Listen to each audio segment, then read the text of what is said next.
record for real now. Okay, so basically today the workshop's going to be focused on moment curvature, all right? So basically this is going to be building on from week 5 where we were talking about, sorry, I'm just going to make sure everything's right. Seems fine. Okay. So in week 5 we were talking about bending, right? And we talked about elastic bending, plastic bending, composite materials and bending, but all in all it was about bending stress. So the idea is that, that was about how does a material respond when it's bent, and how does like a beam like end up yielding and things like that, right? Today we're going to be talking more about deflections, which is how much does the beam sag basically as a result of transverse forces like uniform distributed loads, for example, on it. Okay, so today is building on from bending, but it's regarding the deflection portion of it. Okay, so the first thing I've got to explain to you is moment curvature relationship. Okay,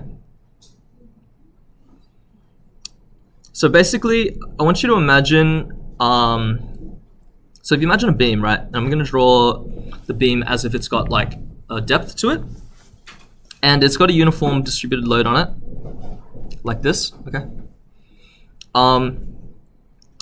Let's just say there's 2 scenarios for deflection. It's like this, and a more exaggerated one like this, okay? So if we project the edges of this beam shape, right, up, you're gonna see a point of convergence, right, between these 2 edges. Right, and at this hypothetical point, to the the mid depth of the beam, we can call it R. So R is a radius of curvature. That's what it's called. So it's some sort of radius which the beam follows in terms of its circular bending shape, basically, right? And we have another scenario on the right where this radius of curvature is lower. So I'm just going to call it little r. Okay. But if you think about what curvature means, curvature is how sharply a beam is being bent, basically, right? And you can see that the beam on the right, it has a lower radius of curvature, but it has a higher curvature, right? So basically, this brings me to the expression kappa. So this isn't actually K, it's like the Greek letter kappa. And that one is, so this represents curvature, and we say that the curvature is 1 over radius, okay? So this makes sense because if you have a lower radius, you have a higher curvature, and vice versa, right? So that's basically that. The other thing you need to know about curvature is its relationship to deflection and slope, okay? So basically, it's kind of hard to like draw physically onto this beam like curvature, right? But it describes a rate of change. Curvature is the rate of change of slope, which is the rate of change of deflection, okay? Sometimes deflection is written as lowercase v, or the, I think it's like nu, which is the Greek like letter, which looks like v. Okay, so these 2 are equivalent. But the idea is that if you integrate curvature, you get the slope, and if you integrate slope, you get the deflection. So if you double integrate from curvature, you get deflections, basically, right? Okay, so that's what that means. And the other thing we have to talk about is Hooke's law. So if you remember from last week, you can describe bending stress, right? So this shape as my on I. And if you combine that with the fact that elastic modulus is your stress over strain, okay? If we basically rearrange for strain, for stress, and we plug that in to the left-hand side here, and then we solve for strain, right? We can get a expression for strain that looks like this. And when we put it into our curvature formula, we see that it's saying the rate of change of your slope is equal to bending moment over elastic modulus multiplied by moment of inertia, right? So flexural rigidity. And the rate of change of your slope. Sorry, how do I say this? Yeah, your rate of change of slope is equal to your deflection. Yes, yes. That's what it's trying to say. And then, so this is what it ends up producing. So this is our critical formula. It's called the moment curvature formula.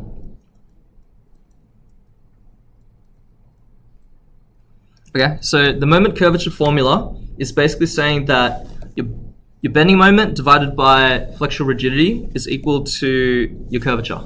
Okay? Oh, sorry. Is equal. Yes, is equal to your curvature. Okay. So here are the critical aspects of. Sorry. Here are the basically fully expanded expressions for curvature, slope, and deflection. Okay. All right, so now I need to explain boundary conditions, right? So the idea is if we have something like a simply supported beam, right? Actually, in fact, I'll like spell out a like kind of practical example to look at, right? So imagine these are my fingers, right? And if you put a sheet of paper on it, like a sheet of A4 paper, the self-weight of the paper wants to do this, right?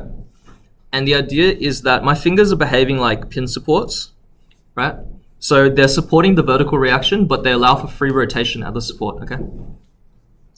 So when you have free rotation, like at a pin support or at a roller support, the idea is the deflection at that point, the deflection, which we'll call triangle for now, is 0, okay? And your maximum deflection for a simply supported beam is right in the middle, okay? Okay, another scenario is if firstly, if I have the piece of paper and I'm only supporting it on one side with my finger like that, it's just gonna flop over and become unstable. So what I need to do is if I want to hold the piece of paper with only one hand, I need to like pinch the piece of paper like this, okay?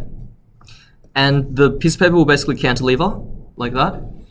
And the idea is the idea is this thing's going to be essentially a fixed support, and at that fixed support, not only do we have that the deflection is 0, but we also have the slope is 0. Okay, so what do I mean by slope? So slope is basically the rate of change of your deflection. So basically, if it's flat and then slowly increases, it starts at a 0 slope, and then over here is our maximum deflection. Okay, at the free end. Okay, so that's basically what I'm trying to summarize here. At a fixed support, not only do you know that the deflection is 0, but you also know that the slope is 0. So this is how deflected shapes behave, okay? So I'll give you another example. Let's not talk about the fingers and whatever now. So if we have a uniformly distributed load over something that looks like this, I want you to think about what does the deflected shape look like based on what I just told you with the boundary conditions, right? So remember, it has to be continuous. So there can't be any sharp discontinuities in how the beam looks. Okay. So basically, if there's a load that's uniform over the whole thing, the deflected shape will look like this.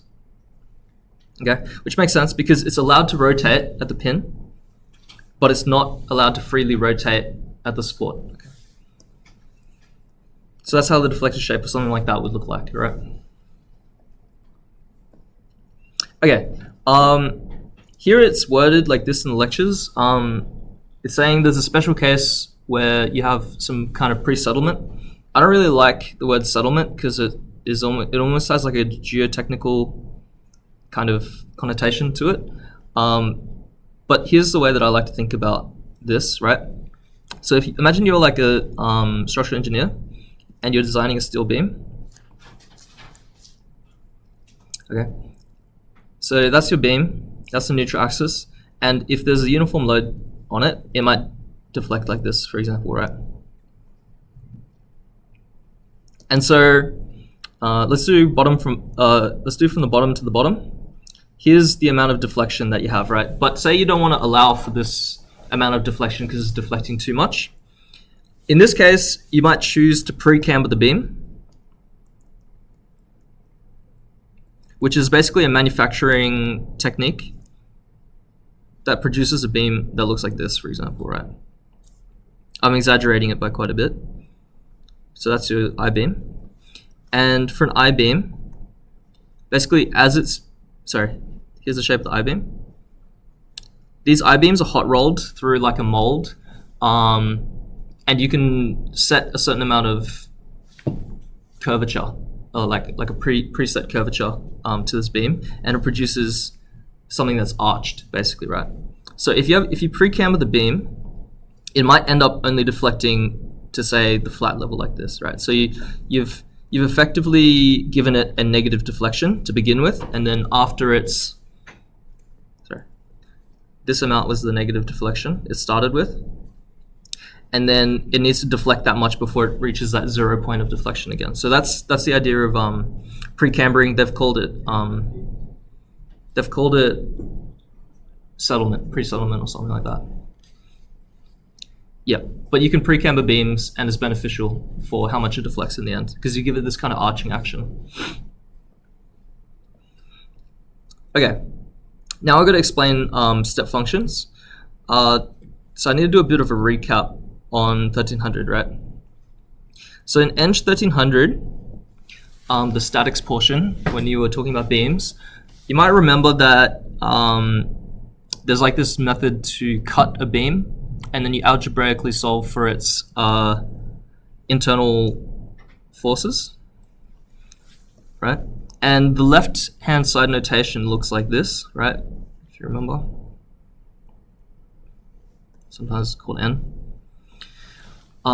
So left-hand side notation basically takes it so that at this cut, your internal bending moment, which is the one that we care about, has this counterclockwise notation, right? So in the context of a simply supported beam with a point load, okay, so say there's a point load in the middle here, our bending moment, right, if you do a static analysis, our bending moment looks something like this, right? Oh, sorry, I should contrast this with a uniformly distributed load, right? So here we have two different load cases, right?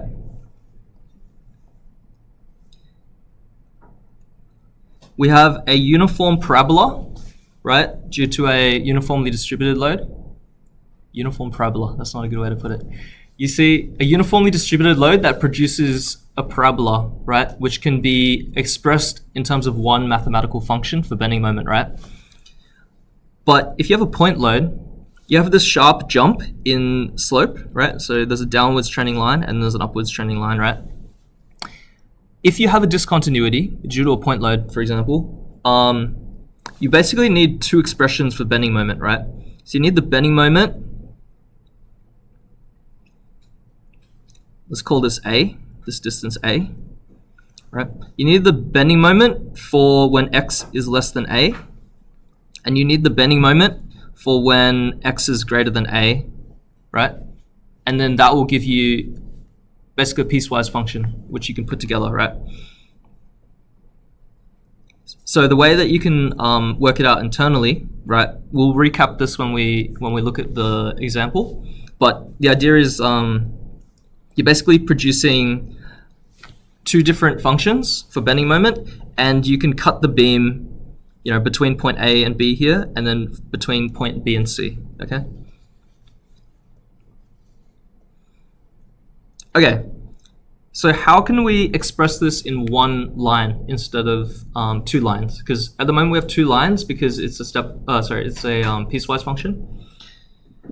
Instead, we can use this, which you guys haven't seen before. It's called the step function notation, right? And the way this works is between x is equal to 0 and x is equal to a, we're going to follow this function, right? Between x is equal to a and x is equal to l, we're going to instead follow this function, right?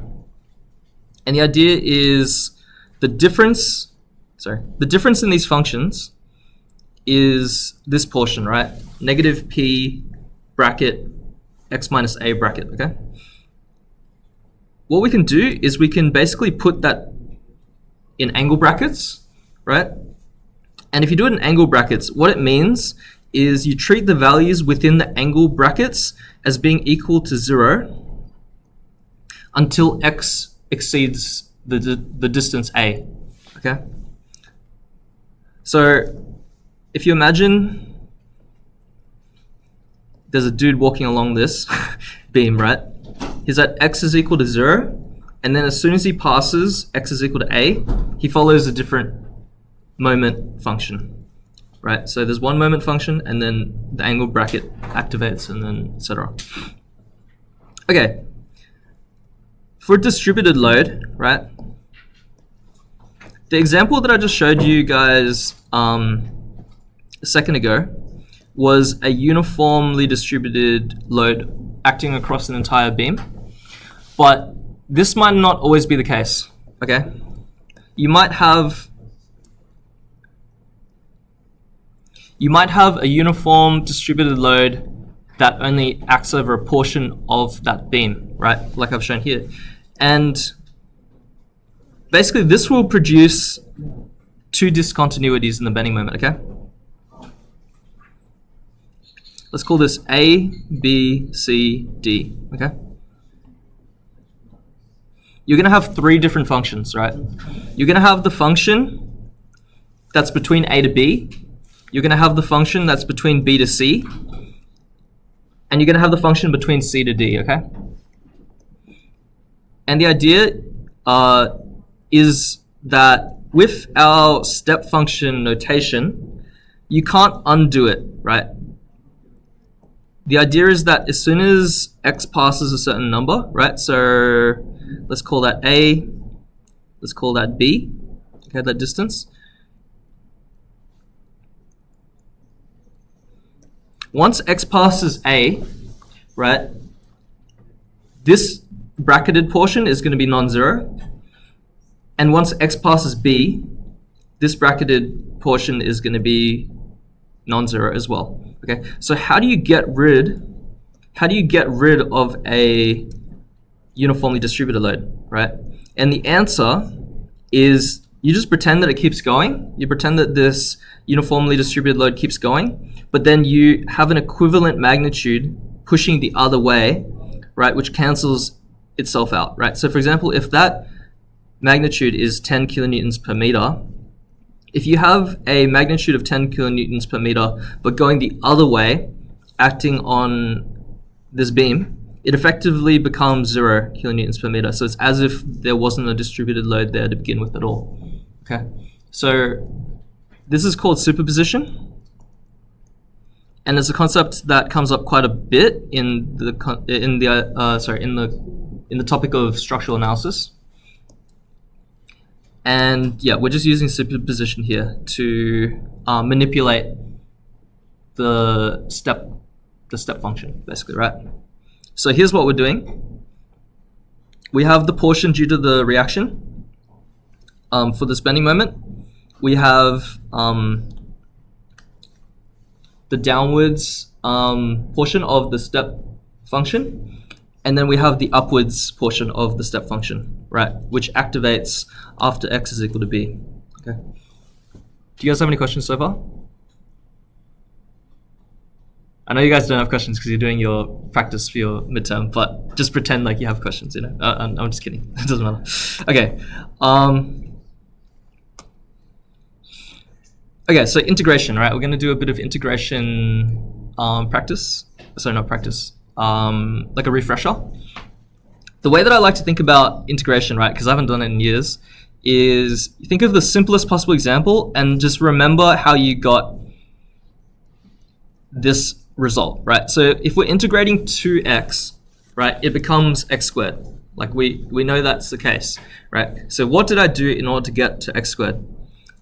The first thing you do is you increase the power of x by 1, right? So it goes from x to the power 1 to x to the power of 2. The next thing you do is you divide by that power, okay? So this power that you just raised gets divided, right? So these are the two steps, and I always think of this because I always forget which order it happens in, right? Like whether you raise the power by 1 first or you divide. So yeah, anyway, that's integration.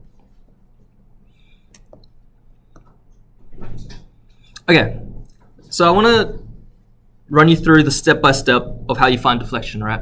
So the first thing you do is you have to calculate the support reactions. And this is if your system is statically determinate. So you can use equations of equilibrium. So that's your sum of the forces is equal to 0 and your sum of the moments is equal to 0, right? If you can solve your beam where it's statically determinate, the first thing you want to do is just find out what your reactions are, because it's going to make life a lot easier. If you have a statically indeterminate system, so for example, if you have a beam that looks like this, right, there's more unknowns through the reactions than there are equations of equilibrium to help you solve it, right? So there's a few tricks to be able to solve this, which I'll show you in one of the examples in a bit.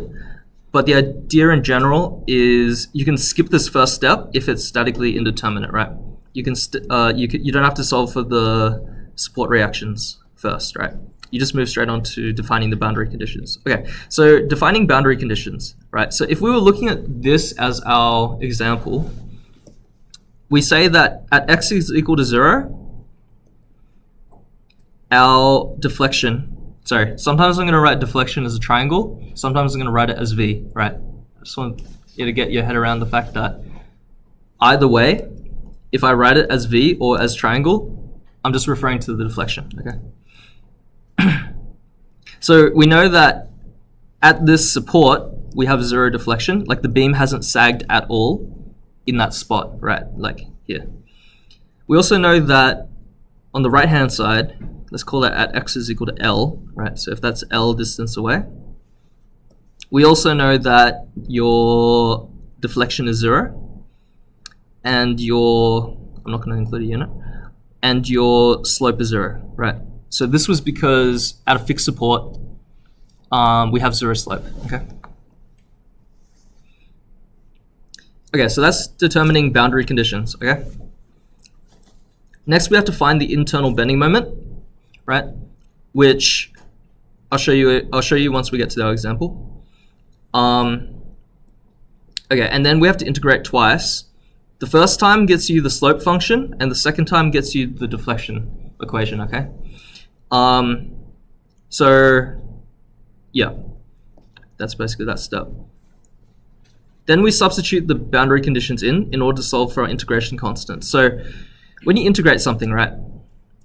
So we're going to start with deflection, and then we're going to get to slope, and then we're going to get to, no, other way, sorry, my bad.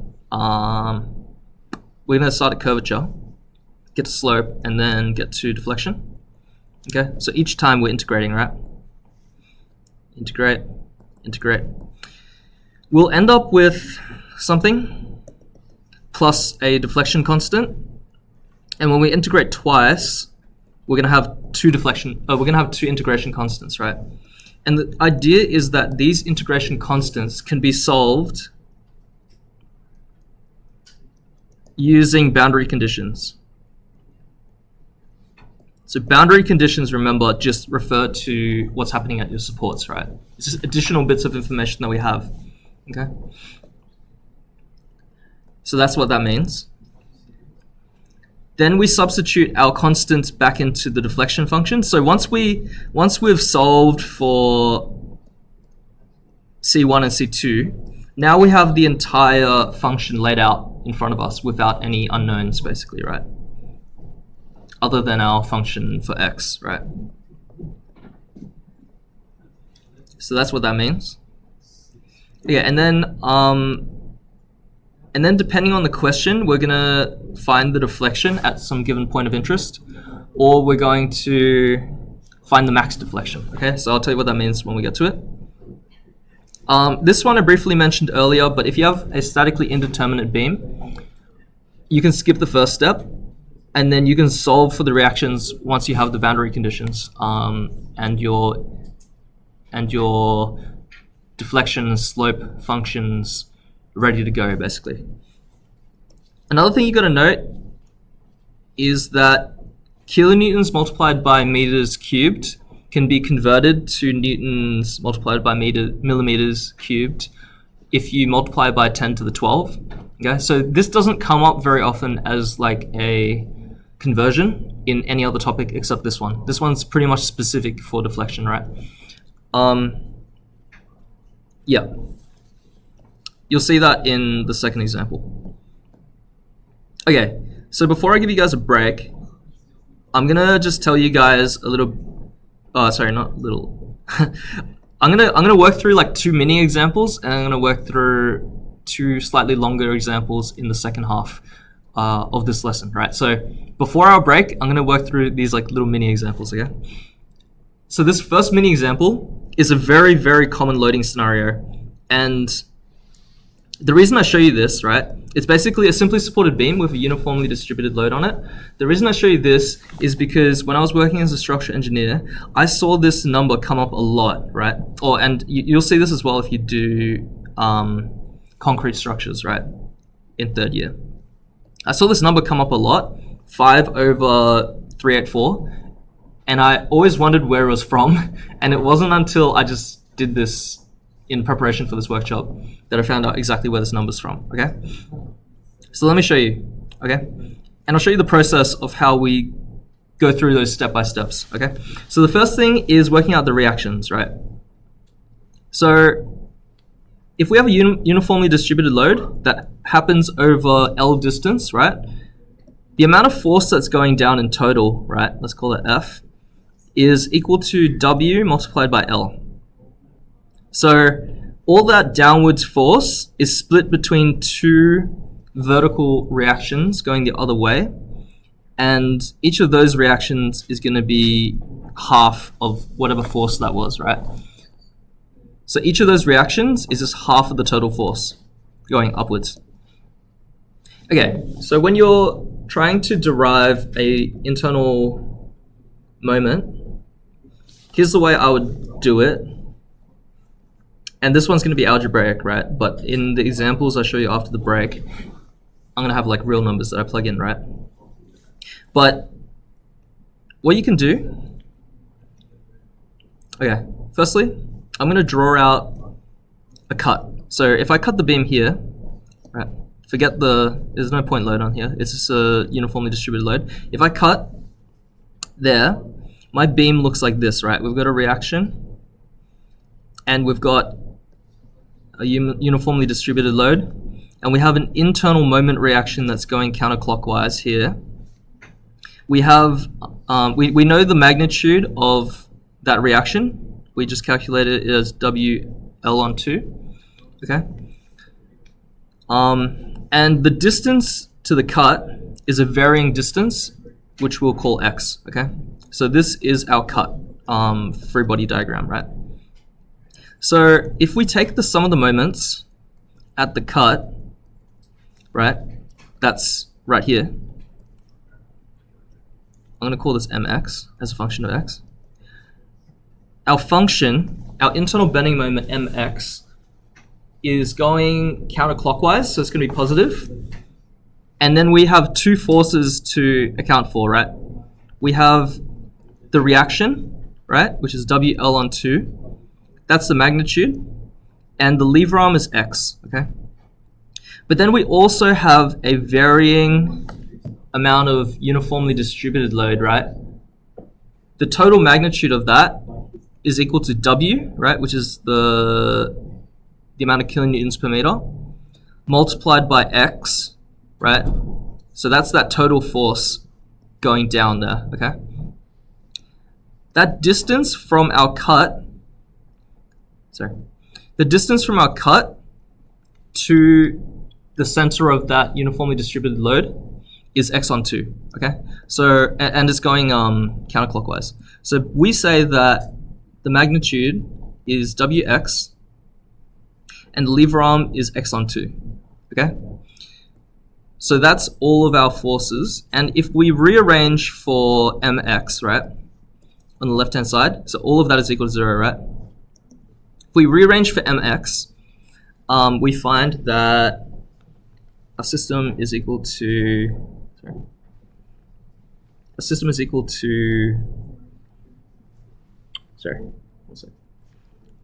WL x on 2 minus WX squared on 2, okay? So that's our bending moment.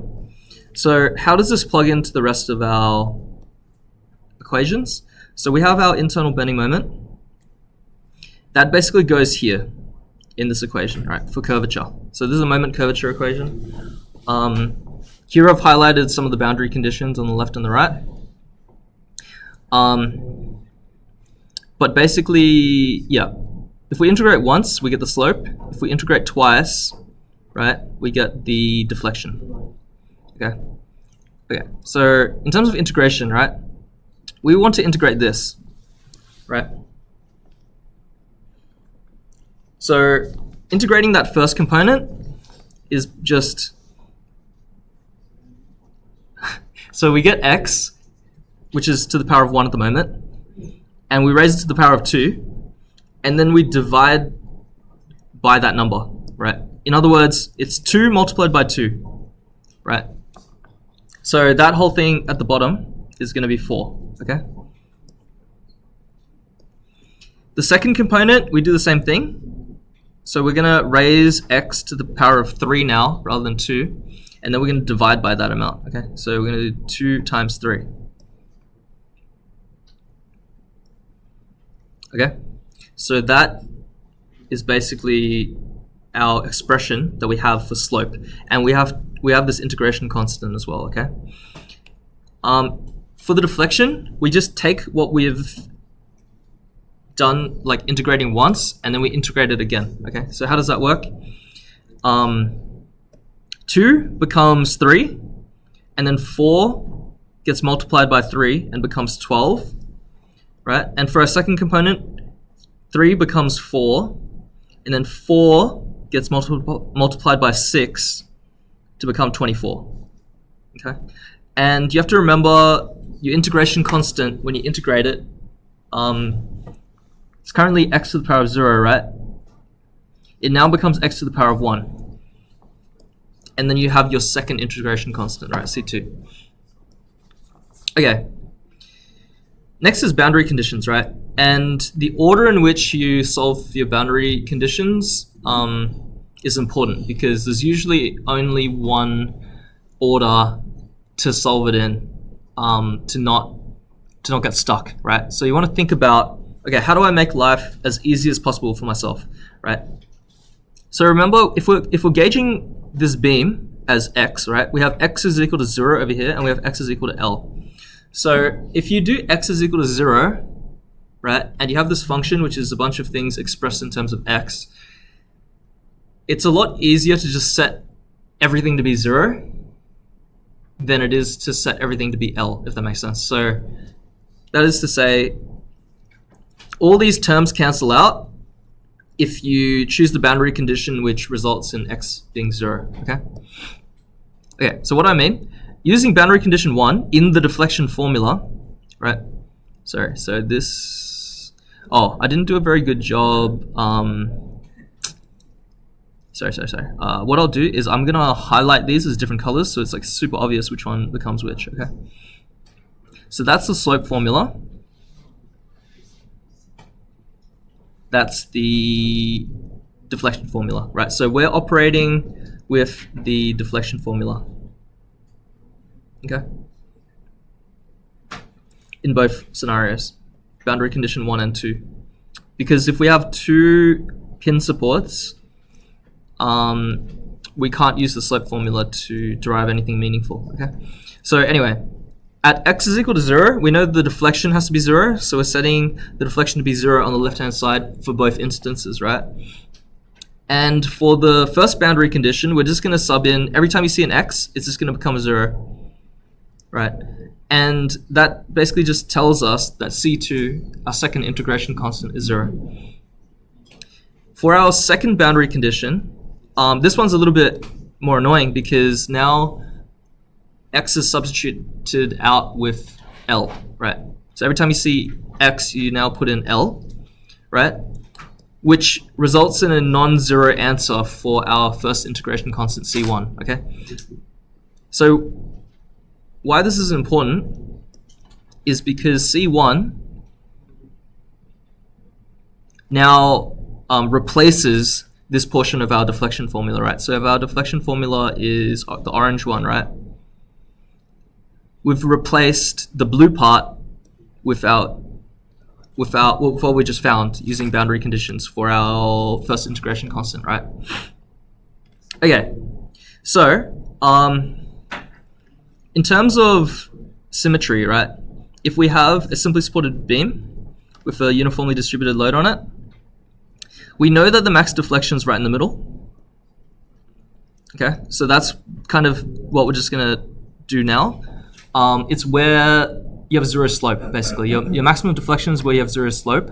And in one of the examples I'll show you later, this will be more, well, I'll expand on that, basically. Like, sometimes if you have a beam that's a bit more complicated, such as this one, right? Then your deflection is not necessarily in the middle, okay? Right, so then in those cases, you basically have to find x. You basically have to find x, which corresponds to your maximum deflection point, which is where there's zero slope. Okay, so I'll show you how to do that later. Okay, and yeah, so where I was trying to get with this is when you substitute in when you substitute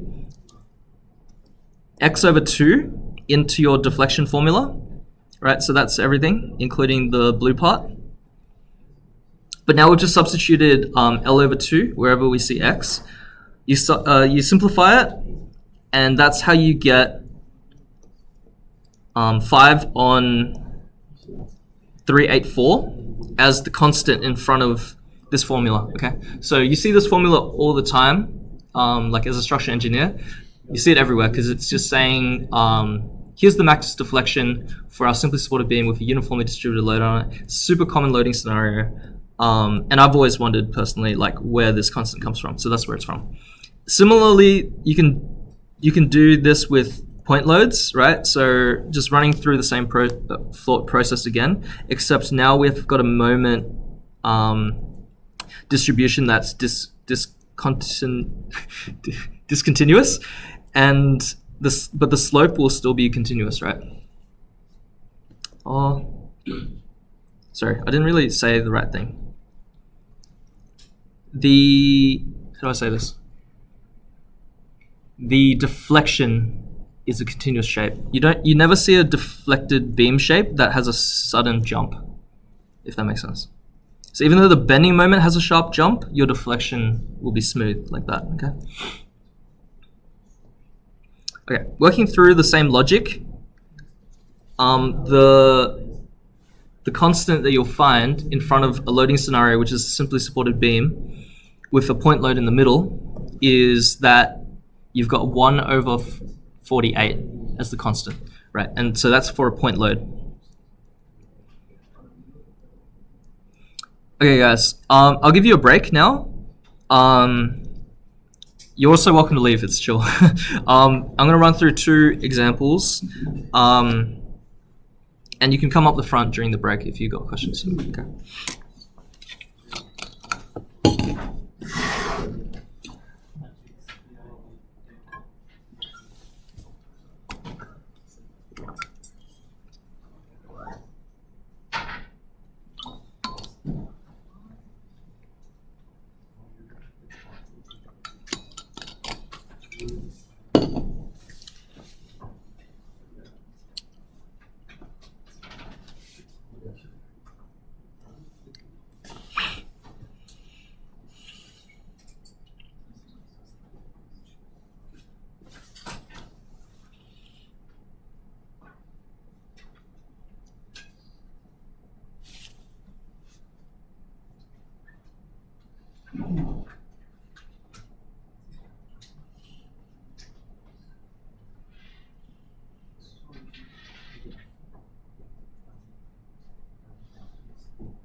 Yo. QR code. Oh, sure. Yeah. Yeah, so this QR code, you're welcome to keep scanning these. I've just collated everyone's ZID who's already signed up. Oh, cool. Yeah. Any tips for the exam at all? No clue. So it's run differently to how it was run in previous years. That's what I was looking at. 'Cause Yeah. It So- used to be like one question. You're talking about like way back in the day, right? Like the 2017, 2018. Oh, there's one question as well. Okay, this is like very unique then. So before COVID, it was run the way that Elena's shown you. And then during COVID, it was all online, and then I think it stayed as all online, like no in-person tests for a midterm until this year. So there used to be 3 block tests, similar to your week 4. Oh, sorry, your week, either week 4 or week 5 test. There used to be just 3 online quizzes that you do in your own time. Yeah. Oh, sorry, not in your own time, in a specific time, but like at home. Now you gotta come in person for week 7, and I don't really know how it's run, to be honest. If you read the email that Elena sent, she'll tell you which topics are in it. Yeah, I think it's weeks. It's 1 to 5 or something. I think it was 2 to 4. 2 to 4. Weeks 2 to 4. Yeah, just have another read of the topics. It should be strain, stress, and axial deformation. Yeah, I don't think the week 1 content will be in there. The beams and stuff. The geometric properties of beams. Yeah. Appreciate it. Yeah, no worries. Yeah, all good. See ya. Hi. I really suffer with axial force. Sure. Okay, what's up? Yeah. Basically, when I would do it, for example,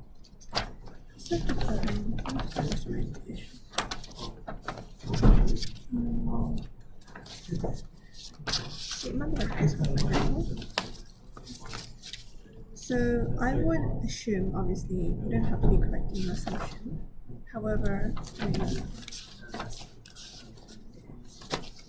but then when you assume and then it turns out to be the opposite, right? And then So what are you assuming? the direction.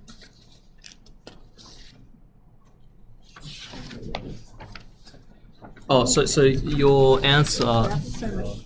Oh no, it's cool. So what I'm gathering is you're saying your answer is different by a magnitude of -1, right? Like Yeah, if yours you is negative and mine's positive. it's something you don't have to worry about because this is marked by a human, Yeah. so they understand. Like if you just pick the wrong direction, you're not gonna get the wrong answer. Do you know what I'm saying? Yeah. Yeah. So for example here, like, you know, I Yep, would assume no worries. Like, Yeah, that's right. NFA and NFS are going that way, and Yep. going that way. Yep. And obviously my answer would be different. You know, these are all positive. Yeah. And then so using this, my elongation would be positive too. But I look at the answers, the elongation is negative, and I'm like, oh. The short answer is it doesn't matter. Okay. Doesn't matter. And it especially doesn't matter because this is an in-person exam marked by humans, so they understand the nuances of whether something's negative or positive. Like if it was a Moodle test, you could be slightly concerned because it's just like if you interpreted it wrong, the robot, like you know the code, the line of code won't be smart enough to pick up that it was the wrong way. But a human will just see it and see that you just picked the wrong direction. So, Yeah, because like with here, like the forces in that way, so it'll be compressed, right? yeah. And so then the elongation would be negative. But how would I get to that negative and flip it positive? So They're going the other way. I think so. But my assumption was correct if they came out positive. Basically, the way that I see it, like what you've done is correct. Okay. If you're getting the right magnitude, but it's like The negative. flipped, like it's just your point of view, whether you consider like the positive direction to the right or to the left. It doesn't matter. Okay. Your answer is correct. Yeah. I think I had more, but I'm gonna ask. Oh, no, that's cool. Okay. What is the last? Like spring questions would be an exam, like the spring questions answer. Wait. Oh, do you Because we didn't get it in the workshops or like the practice questions, like So which ones? Sorry. you know spring questions like Oh, spring. Is that are we gonna get examined on those? So currently I don't know what you're talking about.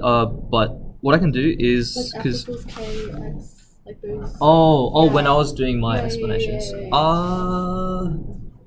Because we didn't get a No. test like No, it's those are like those are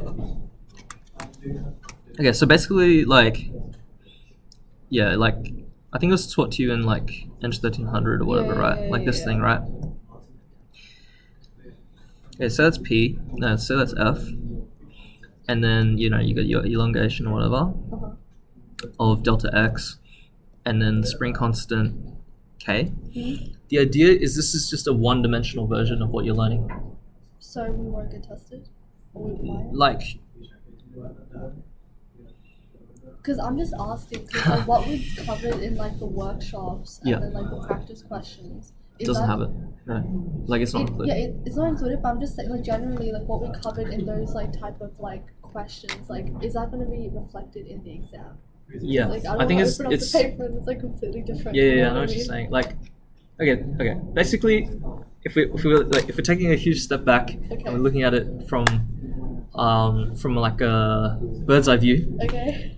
Elena's done something, Okay. and I don't know what she's done. Okay. So any advice that I give you Yeah. is going to be my guess, right? Oh, okay. And I'll give you my best guess. Right. Okay, so my best guess is what she's shown you throughout the course, Right.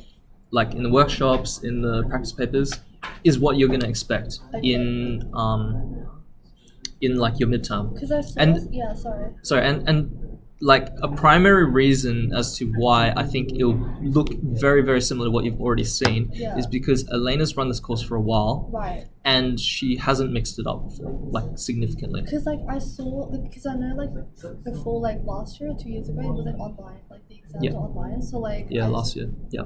Last year, You're the right? guinea pig, yeah. Congrats. Thank you. Yeah. I'm good. Yeah, okay. But like, yeah, it was like online, and like the questions were like it wasn't like what we studied in the course. They were Oh. exponentially harder.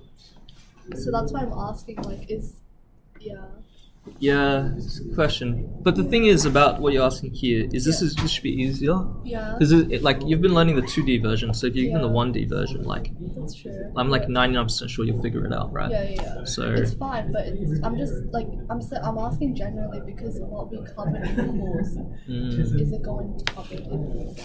Because Okay. yeah, it's scary. yeah. when you No, open here's it up and here's like, my personal opinion, and it's not like I don't know how a specific lecturer thinks, okay, right. but this is my take on it, right? okay.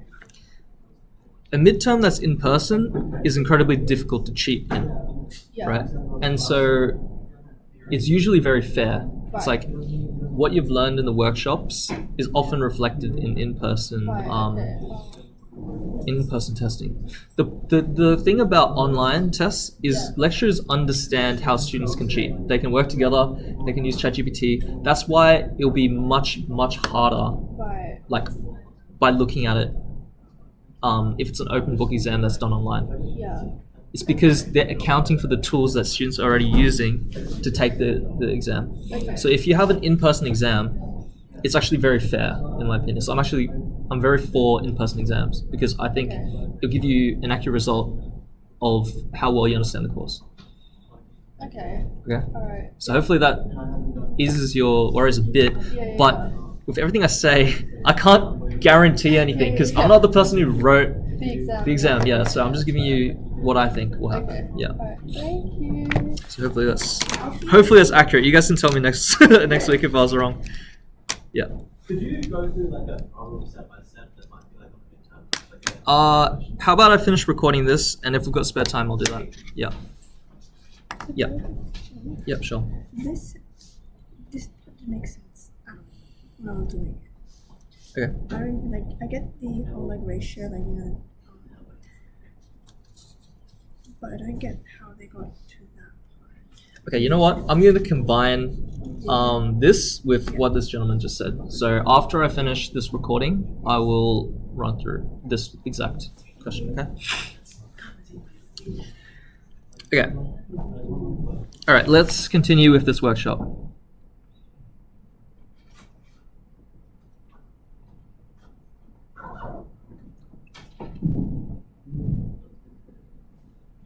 All right, let's run through step by step how you would solve a deflection problem, okay? So, one sec.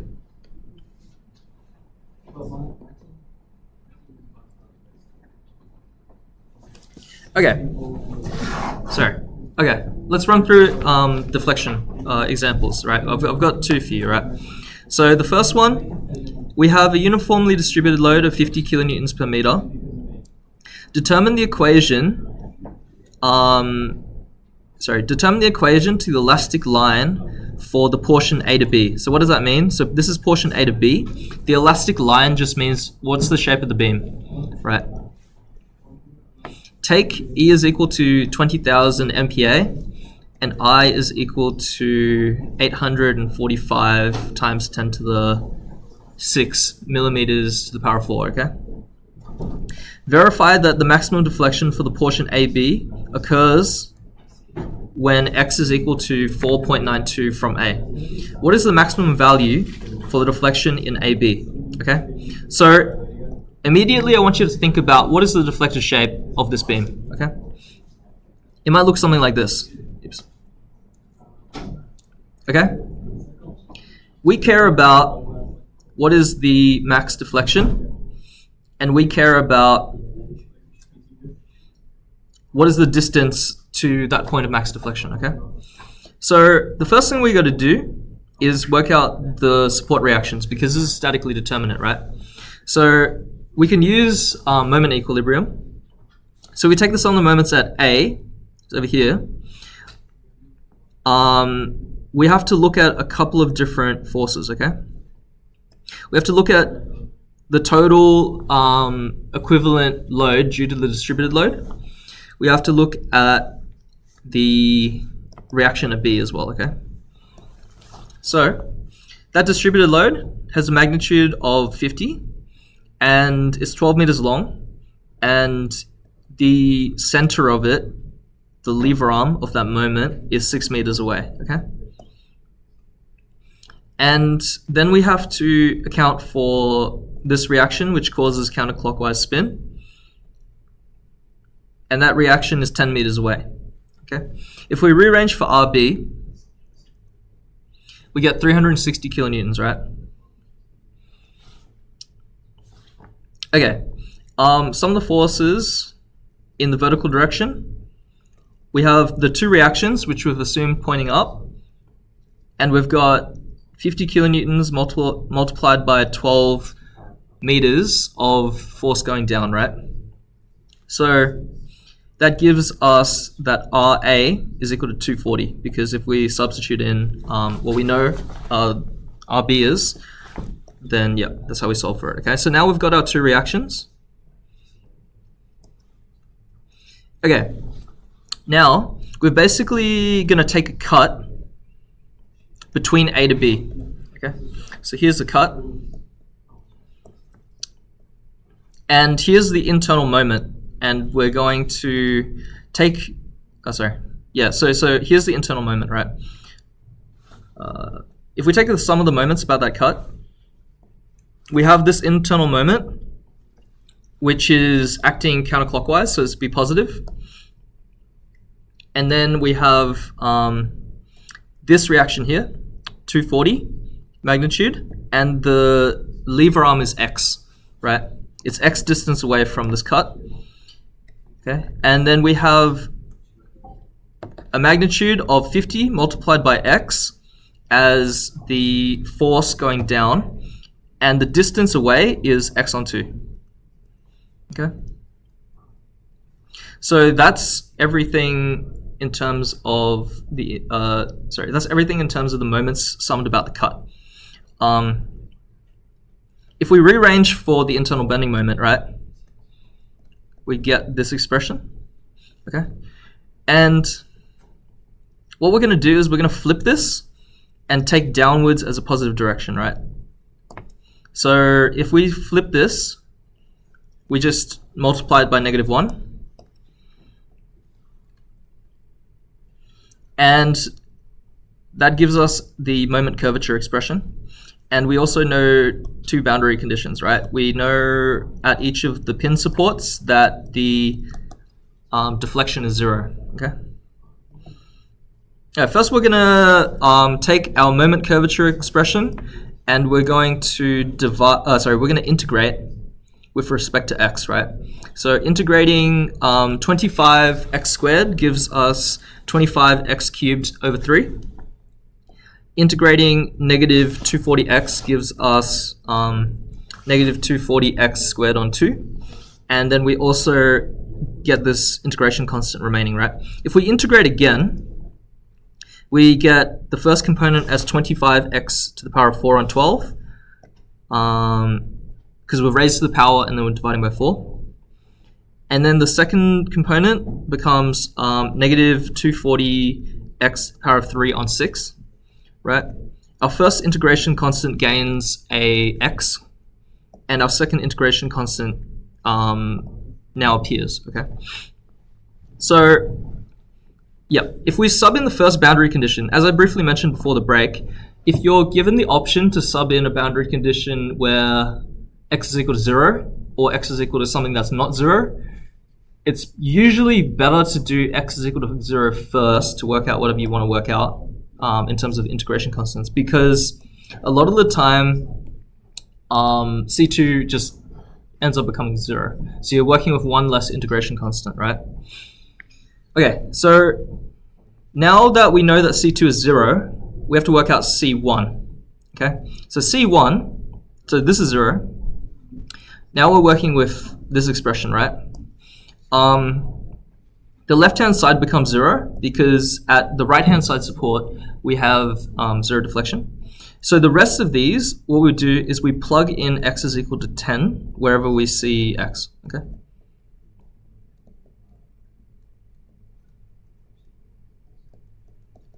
All right, and now we can rearrange for C1, and C1 ends up being negative 1,916. Okay, and now we basically know the integration constants, so that's integration constant 1, and integration constant 2 disappeared. Okay. And now, basically, what I was trying to tell you about earlier, right? Okay, where it's not obvious, such as we have a continuous beam like this, right? With a cantilever portion. So it's not immediately obvious where the max deflection is, right? Because when we had a simply supported beam, like this, we know because of symmetry that the maximum deflection was in the middle, right? But now it's less obvious because our deflection shape looks maybe something more like that, right? And so the location of this, the point of max deflection, we have to work it out, okay? And the way that we work it out is we basically have to find where the slope is equal to 0. And at the point where slope is equal to 0 is where we find our maximum deflection. Because remember, a slope is our change in deflection, right? And when that's equal to 0, we get the height of our parabola or whatever polynomial. Okay, so that's what this is trying to say. Okay, so Here's our expression for slope, right? Sorry, for angle slash slope. Same thing. You can see that it's a cubic, right? So it's a polynomial to the power of 3, and this is a pain in the ass to work out by hand, like say in your finals, for example. There's a few ways you can do it. One way is polynomial integration. The other way that I like to do is almost like a numerical method on my calculator. So if we get, I'll give you an example, right? So basically on a calculator, if we enter everything on the right hand side, and we want it to equal 0, right? And remember, our beam looks like this, okay? And so you can roughly guess where the deflection is, okay? So from here to here, this length is 10 meters, right? So we know that x has to be somewhere between 0 and 10, okay? So we're working out for x, right? So if I open my calculator, this is my first time trying this technique out while talking, so I hope this, just bear with me basically, right? So what I'm going to do is I'm going to write the expression in terms of a, okay? So if I set on my calculator a equal to 4, right? So let's just say x equals to a, and a is equal to 4 meters, right? We know that the max deflection will be somewhere around 4 or 5 meters, right? Okay, so if I set a as 4, right? So 4 equals, right? So now in our answer box on our calculator, the most recent thing is 4. If I press Shift, store, right? So RCL, A, right? So I clicked Shift, RCL. What did I click? This, right? Oops. That sets A, okay? So if you zoom in on this calculator, you can see that there's an A where, sorry, like at RCL, the yellow text above RCL says store, right? So we're not actually clicking RCL, we're clicking the store button, and then that negative bracket thing is where A is, right? So we've stored A as 4, okay? So what I'm going to do is, if I set up this exact equation that you can see in square brackets, right?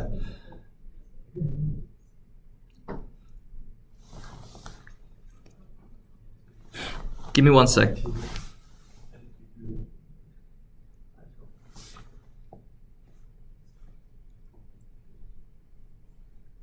If I press alpha and then that same button, the negative button, it gives me A.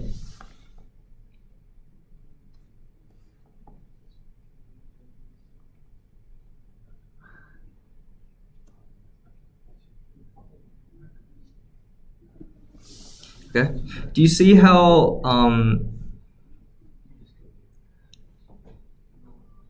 sorry. Do you see how we just have some number? It's negative 3,000 right now, right? So now what I can do is I can iterate on this, right? So this is Newton-Raphson method, right? So if I know it's between 4 to 5, what I can do is I can do 5 equals store to A. I press up on the calculator once or twice to here. It's going to change it.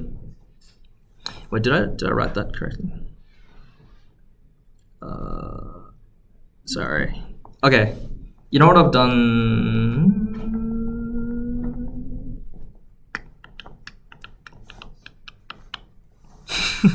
What have I done? I've done something wrong in terms of the units, I think. Okay, sorry. I didn't trial this. I'll tell you about this next week properly, okay? Oh, you know what? Fuck, I should have done this one. Okay, I didn't read this properly. Do the simplified one. It'll be a lot easier. Anyway, if you do this properly, just try it at home, you'll find that you can, if you know it's between 4 to 5, you can basically, if 4 is giving, for example, negative negative 10 or something, and then 5 is giving 0.5, you basically guess closer until it gets to 0, right? So if I go 4.9, right, it's going to give me something close to 1, so it'll give me negative 0.02, and then you just keep going closer and closer until you reach something that's close to 0, right? And then you can find the root is 4.92 meters, okay? So if you do it properly, unlike what I just tried to demonstrate, you should be able to find that you can find roots using like this numerical engineering method, okay? All right, anyway, sorry. So that was kind of a bad demonstration, but hopefully you get what I'm saying. So yeah, we're trying to find the root that falls between 0 and 10. Okay, so let's continue. I'm gonna show you now. So we've basically established that x is equal to 4.92 meters is where we have the max deflection, right? So we can now sub this in. Okay. Oh, you know what I did? I didn't include the x, did I? Fuck. That's why. Fuck's sake. Oh wait, no, that's angle. Okay, no, I'm trolling. Okay, don't worry about it.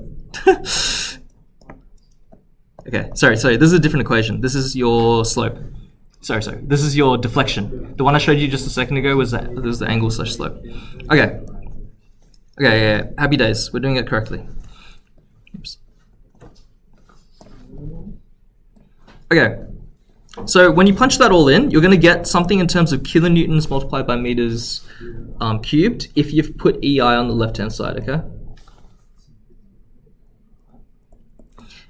And then, as I mentioned briefly earlier, if you convert it to Newton millimeters cubed, right, you'll find you have to multiply by 10 to the 12. Right. But here it's going to be 10 to the 15 because we're going to move 3 extra decimal places, right? Okay.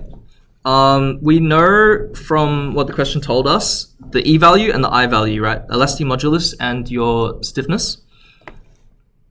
And if you divide both sides by EI, you'll find the deflection. So the deflection here is negative 34.83.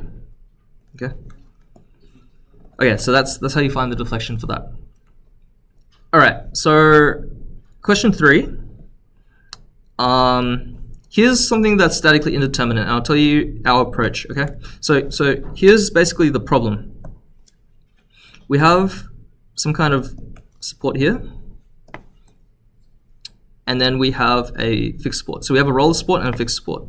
And in the slightly to the left of the middle, we have 10 kilonewtons acting down. And then there's this point called C, which is just the middle of the beam, right? I don't really like the circle because it implies that it's like a hinge. It's just the middle of the beam, which is called C. And so we essentially have too many reactions to be able to solve, right? We've got these vertical reactions, and then we've also got the moment. And the deflection will look something like this, right? Okay, so let's think about this, right?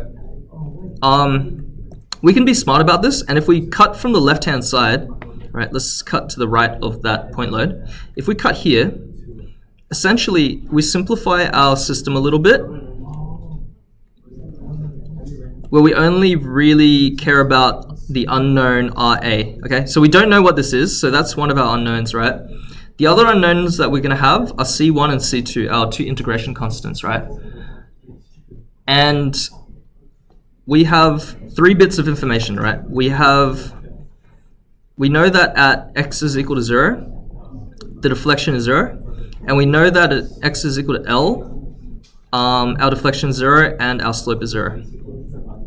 Okay, so we have 3 bits of information and we have 3 unknowns. So we skip the first step. So normally we solve for we normally solve for the reactions first, but since this is statically indeterminate, we skip that step, and we're going to use our understanding of boundary conditions instead to basically tell us what that reaction A is, okay? That's the approach that we're going to go with, right? So here we go. Okay, so first we're going to cut the beam, and we're solving for some of the moments about the cut. Okay, so we've got RA multiplied by X, right? So that's that one. We have the 10 kilonewton point load, and we're gonna turn this into the stepwise notation. Okay, the step function notation, right? So that force of 10 kilonewtons is x minus 4 distance away, because if you think of the entire distance as x, and we know that this is 4, that distance from the cut to that point load is x minus 4, right? Okay, so if we solve for mx, right, so we've just moved all this stuff to the left-hand side of the equation, we've now got our moment curvature equation, and we can integrate that like this, right? And that gives us the slope. If we integrate it again, that gives us the deflection, okay? Okay. So the order in which we want to choose to, the order which we choose to use our boundary conditions is up to you. Here, how do I say this? Yeah, like, how do I say this? We're going to have unknowns pretty much no matter which order we solve these boundary conditions in. And so in this particular scenario, I've just chosen to substitute the boundary conditions for angle first, okay? So what I mean by that is on the right-hand side where we've got the fixed support, we know that the slope is equal to 0. So that's our second boundary condition, right? So at x is equal to 10 meters, our slope is 0. Okay, and over there as well, we're at x is equal to 10, okay? And our moment, our internal moment function changes depending on whether you're at x is equal to less than 4 or greater than 4. And since we're at x is equal to greater than 4 at 10 meters over here, then we have to include whatever's in our angle brackets, okay? So this portion of the equation is included, okay? So, yeah, so slope is 0, so it's slope, and it's equal to all this stuff on the right, okay? So we can solve for our integration constant C1, but it will be in terms of an unknown, which is our reaction. So this is just going to be the case. We're going to do a bit of substituting around using simultaneous equation methods, right? Okay, so next we have boundary condition 1, which is basically on the left-hand side here. We know that the deflection is equal to 0, where x is equal to 0, okay? And so that's going to give us that C2 is equal to 0, okay? So C2 is 0, not a problem, okay? So the second thing we know is at the second boundary condition for deflection, the deflection is equal to 0, okay? So same thing as before, we're going to include everything in our angle bracket, we're going to include all the angle bracket stuff. And now we've got an expression that looks like this. So instead of substituting x for 0, we're substituting x to be 10. And so you're going to find a slightly more complex expression overall. Now the thing about this expression is this whole part used to be C1. But since we got that information from the earlier boundary condition, I've just substituted this in directly. And when you have two unknowns and two equations, and you substitute one directly in, you're able to solve for both, right? So therefore, we have everything in terms of only one unknown now, which is RA, right? Sorry, this is supposed to say 10, by the way.